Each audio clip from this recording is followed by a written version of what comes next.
భగవద్గీత అధ్యాయము 1 శ్లోకం 1 ధృతరాష్ట్ర ఉవాచ ధర్మక్షేత్రే కురుక్షేత్రే సమవేత యుయుత్సవః మామకాః పాండవాశ్చైవ కిమకుర్వత సంజయ. ధృతరాష్ట్రుడు ఇట్లు పలికెను, ఓ సంజయ, ధర్మక్షేత్రమైన కురుక్షేత్రమునందు నా తనయులు మరియు పాండురాజు తనయులు యుద్ధము చేయగోరువారై సమకూడిన పిమ్మట ఏమి చేసిరి? ఈ ఒక్క శ్లోకం ఒక రాజు హృదయాన్నే బయటపెడుతుంది. తన పుత్రుల భవిష్యత్తుపై అతని భయాన్ని, ధర్మంపై అతని అనిశ్చితిని. కురుక్షేత్రం ఇది కేవలం యుద్ధభూమి కాదు, ఇది ధర్మక్షేత్రం, ధర్మం నిలిచిన చోట. ఈ ప్రశ్నలో ధృతరాష్ట్రుని లోతైన భయం నిఖార్సైనంగా పలికింది.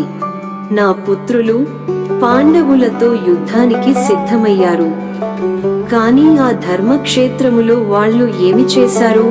ఇది యుద్ధం ప్రారంభానికి ముందే ధర్మం గెలిచే సూచన.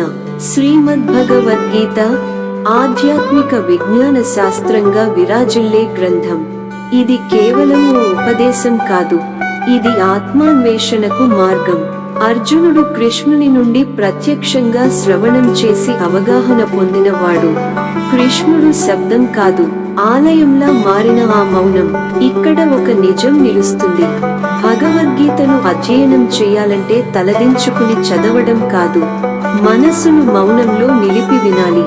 ధృతరాష్ట్రుడు తన పుత్రుల పట్ల మాత్రమే పట్టుపట్టాడు. పాండవులు కూడా తనవారే అన్న విషయాన్ని మరిచాడు. అంతేకాదు, ధర్మాన్ని వెనక తొక్కే ప్రయత్నం చేశాడు. కానీ ధర్మక్షేత్రం ధర్మాన్ని మాత్రమే రక్షిస్తుంది. దుర్యోధనుల వంటి కలుపు మొక్కలను తొలగించి పాండవులైన ధర్మధారకులను స్థాపిస్తుంది. భగవద్గీతలో మొదటి శ్లోకం పుట్టింది ఒక తండ్రి భయంతో, కానీ దానితో ప్రారంభమైంది ఒక విశ్వసత్యాన్ని అర్థం చేసుకునే యాత్ర.